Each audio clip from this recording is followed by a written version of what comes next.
दोस्तों, स्वागत है आपका हमारे YouTube चैनल कंपटीशन अभिलेख पर। इस वीडियो में बीपीओ एग्जाम के लिए आज हमारी पहली क्लास होगी और इसमें हम पहले टॉपिक जिसमें पंचायती राज व्यवस्था का इतिहास एवं परंपरागत पंचायतें तथा ब्रिटिश काल में जो पंचायत व्यवस्था थी उसके बारे में चर्चा करनी है। हमारा पहला टॉपिक है टॉपिक 1, ठीक है। इसके बारे में हम लोग डिटेल में पढ़ेंगे। तो सबसे पहले हम लोग जो है स्टार्ट करते हैं, पंचायती राज व्यवस्था का इतिहास क्या है। सबसे पहले देखते हैं कि पंचायत शब्द जो है इसकी उत्पत्ति कैसे हुई है। पंचायत शब्द की उत्पत्ति की अगर बात करें तो ये संस्कृत भाषा के पंचायतन शब्द से हुआ है और इसका हिंदी में अर्थ होता है 5 व्यक्तियों का समूह। हिंदी में इसका अर्थ होता है 5 व्यक्तियों का समूह। इसी को हम क्या कहते हैं? पंचायतन कहते हैं।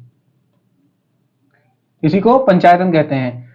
पंचायती राज व्यवस्था जो है इसका दूसरा अर्थ ये होता है कि पंचायतों के द्वारा जो गांव में शासन होता है, यानी जो स्थानीय शासन होता है, उसको हम क्या कहते हैं? पंचायती राज कहते हैं।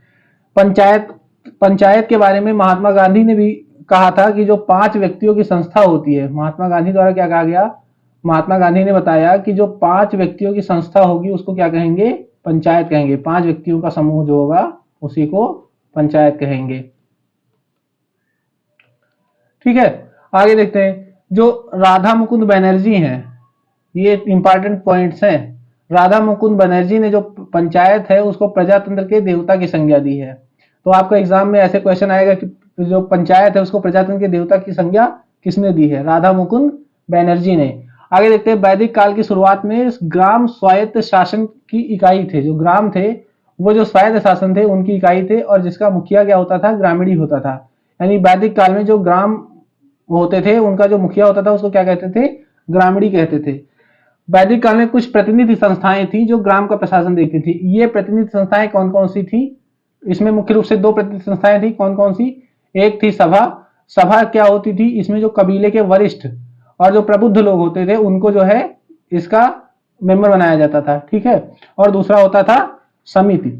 समिति जो है वो कौन सी संस्था होती थी? इसके बारे में अगर हम बात करें तो समिति जो है वो राजा के निर्वाचन से जुड़ी हुई संस्था होती थी। राजा के निर्वाचन से जुड़ी हुई संस्था होती थी। साथ ही साथ ये जो महत्वपूर्ण प्रश्न होते थे उस पर वाद विवाद भी करती थी। महत्वपूर्ण प्रश्नों पर वाद विवाद भी करती थी ये संस्था,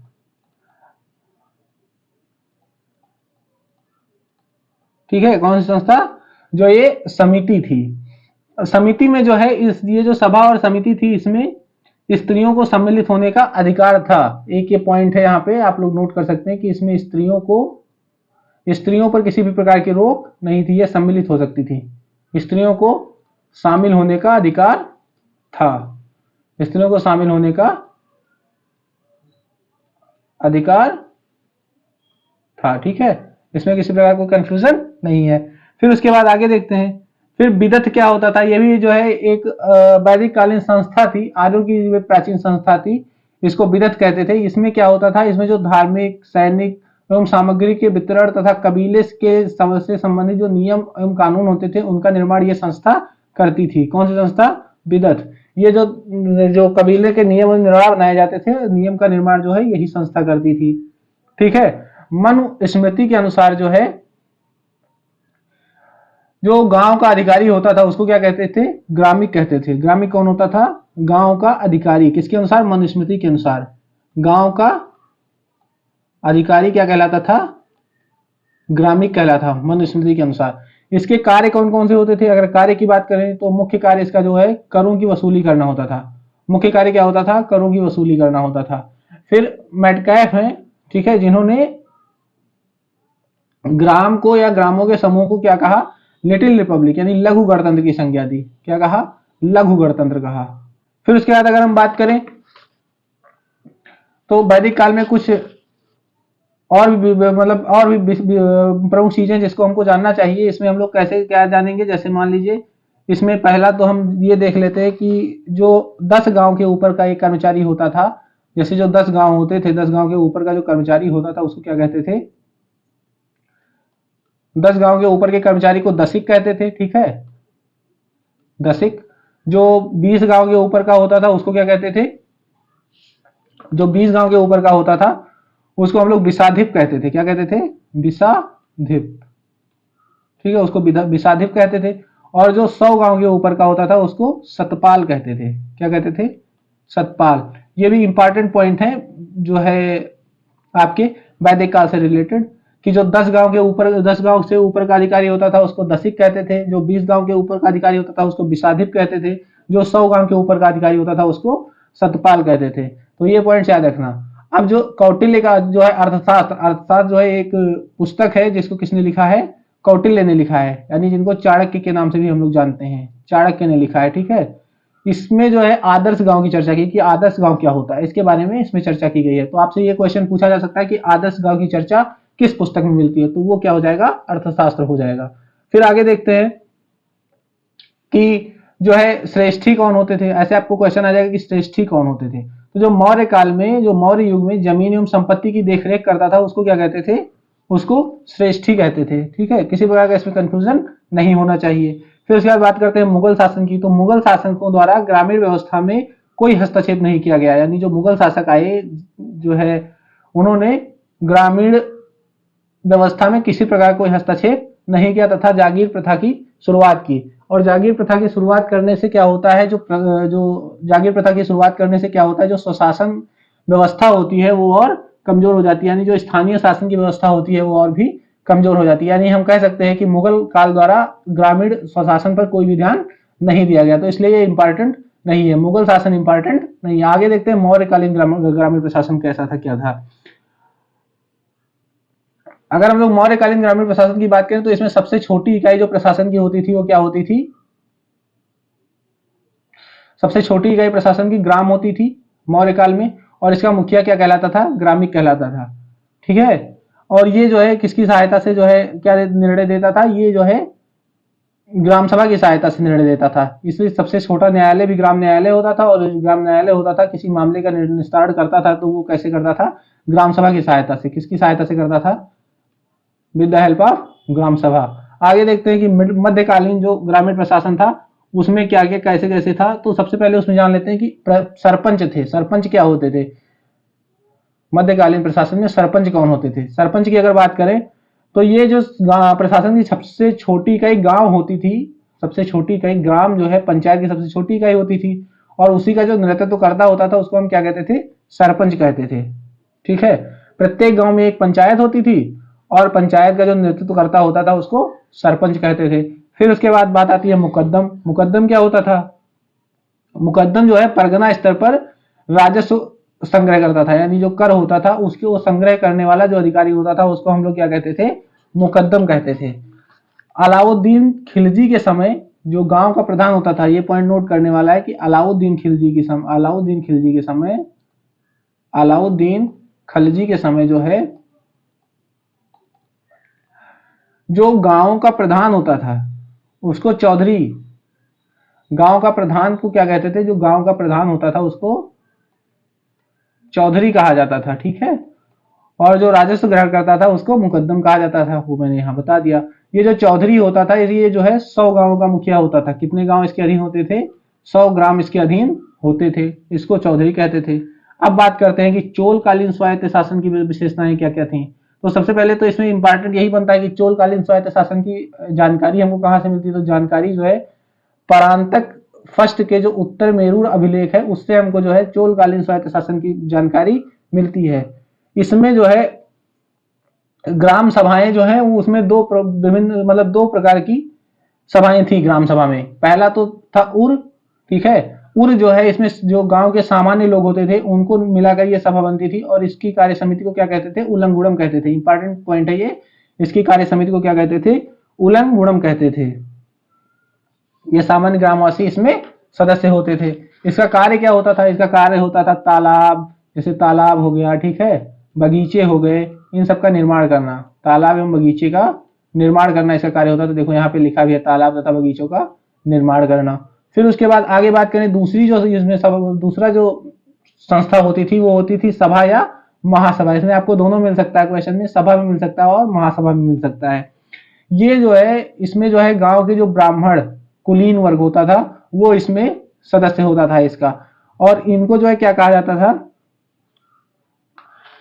पेरुकुमल कहा जाता था। जो ये सदस्य होते थे इनको पेरुकुमल कहा जाता था, पेरुमक्कल, ठीक है। और जो ये समिति जो है किसके माध्यम से कार्य करती थी, सभा जो है समिति के माध्यम से कार्य करती थी। यानी ये जो सभा थी इसमें कई समितियां थी, जिन समितियों के माध्यम से ये सभा अपना कार्य करती थी, और जिसको हम लोग क्या कहते थे, वरीयम कहते थे। जिसको क्या कहते थे, वरीयम कहते थे। ठीक है। और जो सभा के सदस्य सदस्य होते थे उनको मैंने बता ही दिया कि पेरुमक्कल कहते थे, तथा जो सदा सभा होती थी, सभा को किस नाम से जाना जाता था, पेरुंगुरी के नाम से जाना जाता था। किस नाम से जाना जाता था, पेरुंगुरी। ठीक है, ये पॉइंट याद रखिएगा, पेरुंगुरी के नाम से जाना जाता था। आगे देखते हैं समिति के सदस्यों को, जो ये ऊपर हम लोगों ने पढ़ा, इन समिति के सदस्यों के निर्वाचन हेतु गांवों को 30 वार्डों में विभाजित किया जाता था। कितने वार्डों में, 30 वार्डों में विभाजित किया जाता था। और इसकी योग्यताओं के बारे में अगर बात करें तो आयु जो है 35 से 70 वर्ष के बीच होनी चाहिए, वो उस गांव का स्थायी निवासी होना चाहिए, उसको वैदिक मंत्रों की जानकारी होनी चाहिए, ये कुछ योग्यताएं होती थी। अगर निर्वाचन पद्धति की बात करें तो ये जो है लॉटरी पर आधारित होती थी। निर्वाचन पद्धति किस पर आधारित होती थी, लॉटरी पर आधारित होती थी। ठीक है, ये कैसे होता था, इसमें जो है नाम लिख करके जो है बड़े पात्र में रख दिया जाता था, और एक छोटा बच्चा जो अबोध होता था उससे पर्ची निकलवाई जाती थी, और जिसकी पर्ची निकल जाती थी वो जीत जाता था। बहुत ही आसान था उस समय। फिर और बात करते हैं कि चोलकालीन जो है और कौन कौन सी प्रमुख समितियां थी। तो पहला उसमें है आपका संवत्सर वरीयम। इसमें ये जो है ये विद्वानों की समिति होती थी, और इसके जो सदस्यों की संख्या होती थी वो कितनी होती थी, 12 होती थी। ठीक है, ये जो है क्यों बनाई जाती थी, ये अन्य समितियों की देखरेख के लिए बनाई गई थी। किसके लिए बनाई गई थी, ये अन्य समितियों की देखरेख करती थी। ठीक है, फिर उसके बाद में दूसरी समिति थी तोट्टावरियम। इसमें क्या होता था, ये जो समिति थी ये बाग एवं उपवन जो होते थे उनकी देखरेख के लिए होती थी। इसमें जो है संख्या इनकी कितनी होती थी, 6। इसमें कितने सदस्य होते थे, 6। फिर उसके बाद में सिंचाई के लिए एक समिति बनी हुई थी। सिंचाई के लिए जो समिति बनी हुई थी उसका नाम, उसमें जो है उस समिति का नाम क्या था, एनवरियम। जो सिंचाई के लिए समिति बनाई गई थी उसका नाम एनवरियम था। फिर स्वर्ण समिति बनाई गई थी। स्वर्ण समिति का नाम जो था उसको पूर्णवरियम के नाम से जानते हैं। फिर एक और भी समिति थी जिसको पनीटावरियम के नाम से जानते हैं, और ये जो है चीनी समिति थी। ठीक, ये कुछ समितियां थी चोलकालीन स्वायत्त शासन की, जो इंपॉर्टेंट है, इनको आप लोग देख लीजिए यहाँ पे। फिर उसके बाद निर्वाचन हो गया, समितियां बन गई। अब उसके बाद आता है कार्य कौन कौन से करती थी ये समितियां। तो सबसे पहले इसमें जो है सुरक्षा व्यवस्था का जो है कार्य, फिर उसके बाद न्यायिक कार्य जो भी होते थे। ठीक है, कर संग्रह, पेयजल की व्यवस्था करवाना, सिंचाई से संबंधित जो भी समस्याएं हैं उसको समाप्त करना, उसको जो है सुगम करना लोगों के लिए। ठीक है, आवागमन के साधन की व्यवस्था करना, स्वास्थ्य की देखभाल करना। ठीक है, उस ग्राम में किसी भी प्रकार की स्वास्थ्य समस्या ना उत्पन्न हो, अगर होती है तो उसको जल्द से जल्द उसका निराकरण करना, एवं स्वच्छता। ये सारे कार्य जो है इन समितियों के द्वारा ये जो चोलकालीन ग्राम सभा थी वो करती थी। इसका अगर बैठक की बात करें तो इसकी बैठक कहाँ होती थी, कभी इसकी जो है बैठक तालाब के किनारे, ठीक है, मंदिर के भीतर हो जाती थी। और इसकी जानकारी जो है कैसे मिलती थी हमको कि अब बैठक होने जा रही है, ढोल बजाए जाते थे। क्या होता था, ढोल बजाकर बैठक की जानकारी दी जाती थी। ढोल बजाकर बैठक की जानकारी दी जाती थी। ठीक है, कोई समस्या नहीं होनी चाहिए। आगे देखते हैं, अब आते हैं ब्रिटिश काल में पंचायत व्यवस्था। ब्रिटिश काल में कैसे कैसे पंचायत व्यवस्था का उदय होता है, कैसे क्या होता है, सबसे पहले देखते हैं। तो इसमें जो है अंग्रेज शासकों का सीधा सीधा मानना यही था कि जो भारतीय हैं वो प्रजातांत्रिक संस्थाएं चलाने के लिए योग्य नहीं है। यानी इनका सीधा सीधा कहना क्या था कि जो भारतीय हैं वो अयोग्य हैं। लेकिन इनके समय में जो पंचायतों का एक नया रूप निकलकर सामने आता है उसको हम लोग क्या कहते हैं, पंचायतों का पुनरुदय कहते हैं। ये इनका जो कार्यक्रम है उसको हम 3 खंडों में विभाजित कर सकते हैं। कितने खंडों में विभाजित कर सकते हैं, 3 खंडों में विभाजित कर सकते हैं। पहला है उसमें आपका 1687 से 1882 तक का काल। पहला क्या है, 1687 से 1882 तक का काल है। 1687 से 1882 तक का काल है पहला। फिर 1883 से 1919 तक का दूसरा काल है, और फिर 1919 से स्वतंत्रता प्राप्ति तक का तीसरा काल है। ठीक, तो सबसे पहले हम लोग बात करते हैं कि 1687 से 1882 के बीच में क्या क्या प्रोग्रेस हुई उसके बारे में बात करते हैं। तो सबसे पहले 28 सितंबर 1687 ईस्वी को क्या होता है, क्राउन की अनुमति से जो है ईस्ट इंडिया कंपनी के जो डायरेक्टर होते हैं उनके द्वारा, ईस्ट इंडिया कंपनी के डायरेक्टर के द्वारा मद्रास में एक म्यूनिसिपल कारपोरेशन गठित करने की सलाह दी जाती है। मद्रास में एक म्यूनिसिपल कारपोरेशन गठित करने की सलाह दी जाती है, जिसका गठन कब होता है, 1688 में जिसका गठन होता है। लेकिन ये जो है गठन 1688 में होता है, लेकिन स्वायत्त संस्था नहीं बन पाती है। और ये जो है समाप्त हो जाती है। ठीक है, फिर आगे देखते हैं 1726 में क्या होता है। कलकत्ता, बंबई तथा मद्रास, तीन शहरों को मिलाकर 1726 में कलकत्ता, बंबई और मद्रास, इन तीन शहरों को मिलाकर एक नगर पालिका का गठन किया जाता है, जिसमें सदस्यों की संख्या की बात करें अगर तो 9 मेयर होते हैं और एक मेयर होते हैं और 9 अन्य सदस्य होते हैं। इनको मिलाकर के जो है एक नगर पालिका का गठन जारी किया जाता है। ठीक है, फिर उसके बाद में इसका लक्ष्य क्या होता है। इसका लक्ष्य होता है जो न्यायिक कार्य होते हैं उनका संपादन करना। मुख्य रूप से इनका कार्य जो है न्यायिक कार्यों के संपादन के लिए इनका निर्माण किया जाता है। न्यायिक कार्य के लिए इनका निर्माण किया जाता है। ठीक, फिर आगे बात करते हैं 1793 में संवैधानिक चार्टर के द्वारा जो है कलकत्ता, बंबई और मद्रास में नगर पालिकाओं का गठन अलग अलग किया जाता है। ठीक है, फिर 1842 में पहला नगर पालिका अधिनियम बंगाल के लिए पारित किया जाता है। 1842 में, समय याद रखिएगा, समय से भी क्वेश्चन बनेंगे जो टाइम पीरियड दिया गया है।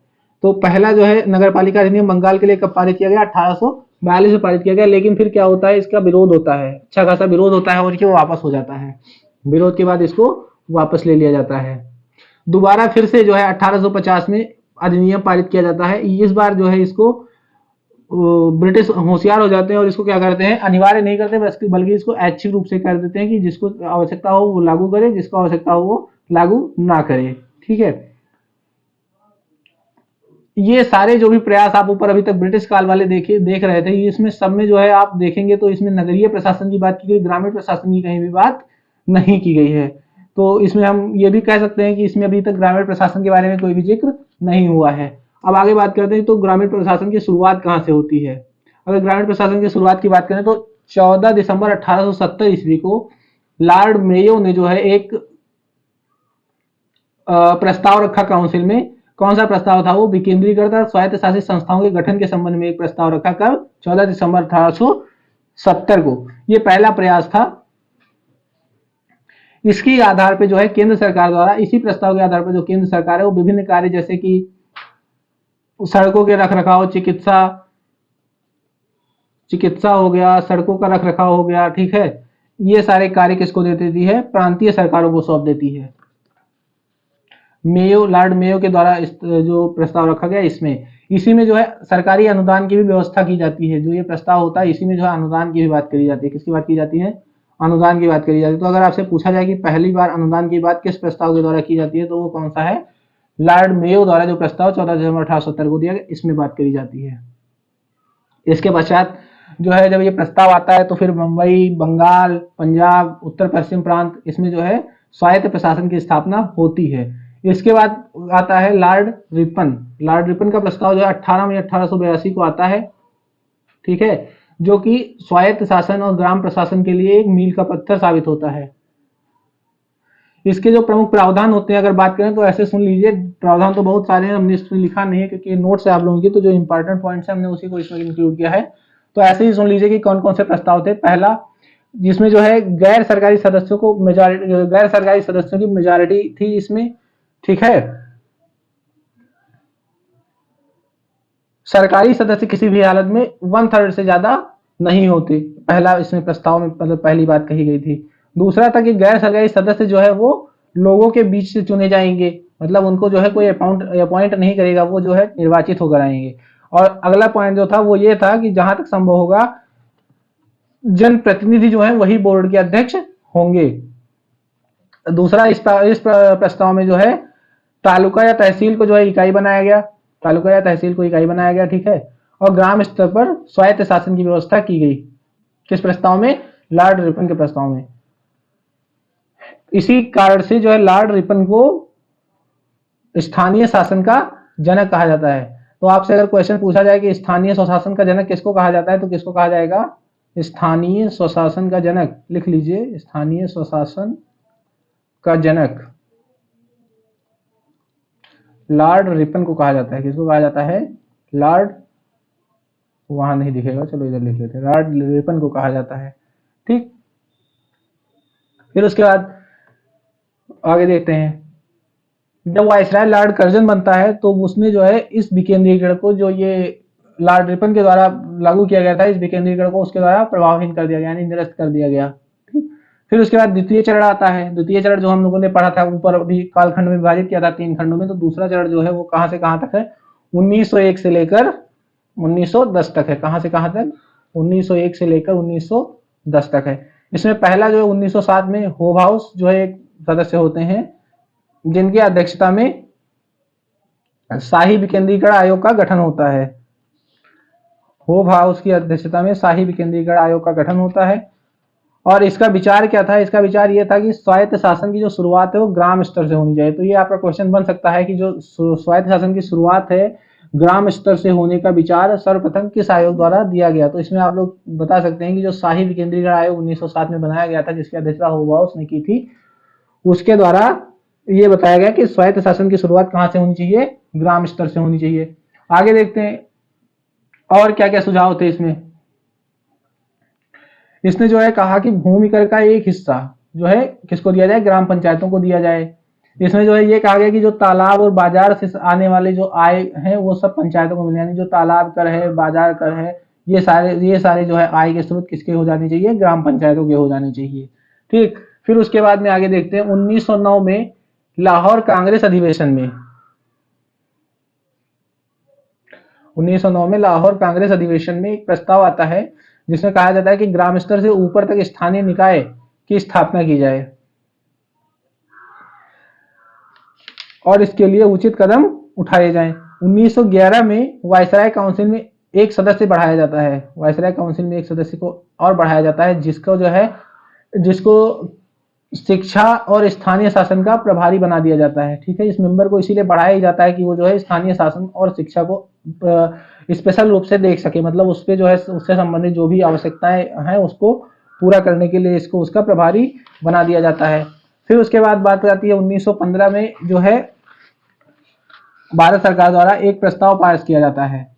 भारत सरकार द्वारा पंचायत संबंधी नियम बनाने के लिए जो कार्य है वो किसको दे दिया जाता है, प्रांतीय सरकार को दे दिया जाता है। एक प्रस्ताव के द्वारा, एक प्रस्ताव के माध्यम से जो पंचायती राज संबंधी नियम है उसका अधिकार किसको दे दिया जाता है, किसको दे दिया जाता है, प्रांतीय सरकार को दे दिया जाता है। ठीक है, फिर आगे देखते हैं। इसमें कुछ सुझाव और भी दिए जाते हैं जो इतना इंपॉर्टेंट थे, नहीं तो मैंने इसमें इंक्लूड नहीं किया है, वो केवल पेपर पर था, उसको जो है ग्राउंड लेवल पर वो अप्लाई नहीं हो पाया था। 1917 में ब्रिटिश सरकार द्वारा जो है पंचायती राज को और कारगर एवं सशक्त बनाने की घोषणा की जाती है। इसी क्रम में 1919 में जो है मॉन्टेग्यू चेम्सफोर्ड सुधार भारत में आता है, जिसके द्वारा जो है कई प्रकार के सुधार की बात की जाती है। और फिर इस रिफॉर्म के आते ही जो है 1925 तक 8 प्रांतों में जो है पंचायत राज अधिनियम पारित हो जाता है। ठीक, फिर 1919 में ही जो है बिहार में स्वायत्त शासन अधिनियम लागू होता है। उत्तर प्रदेश में ग्राम पंचायत अधिनियम आता है 1920 में। 1920 में पंचायत अधिनियम आता है। 1919 में ही पंचायतों का विषय राज्य सरकारों को हस्तांतरित कर दिया जाता है।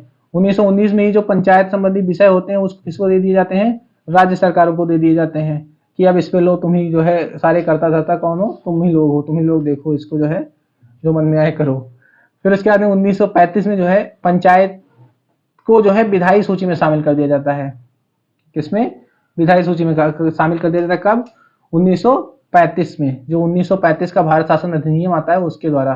फिर 1937 में पंचायती राज होता है, उसको जन प्रतिनिधित्व की संस्थाएं बनाया जाता है, उसको जन प्रतिनिधित्व की संस्था के रूप में एक नई पहचान मिलती है।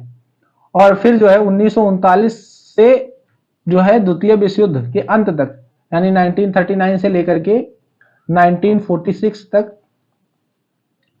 ये जो है गवर्नर शासन चलता है, हर स्तर पर गवर्नर शासन रहता है। उसके बाद फिर अगला जो है बात हम लोग करेंगे अगले वीडियो में कि इसके आगे क्या कैसे विकास हुआ ग्राम पंचायत मतलब स्थानीय शासन का, उसके बारे में अगले वीडियो में हम लोग बात करेंगे। तो ये वीडियो आप लोगों को कैसा लगा और इसकी जो जानकारी है आप लोगों के लिए कितनी मतलब हेल्पफुल हुई, कितनी आप लोगों के लिए जो है मददगार है, ये आप लोग कमेंट में जरूर बताइए। मिलते हैं अगले वीडियो में, तब तक के लिए जय हिंद दोस्तों। अगर हमारे चैनल को सब्सक्राइब नहीं किए तो आप लोग सब्सक्राइब कर लीजिए और इसकी पीडीएफ के लिए आप लोग हमारे टेलीग्राम चैनल कंपटीशन अभिलेख को ज्वाइन कीजिए, वहां से आपको इसकी पीडीएफ मिल जाएगी। कंपटीशन अभिलेख को ज्वाइन कर लीजिए, ठीक है। इसकी जो लिंक है हम डिस्क्रिप्शन में दे देंगे, वहां से आप जो है इसको ज्वाइन कर सकते हैं।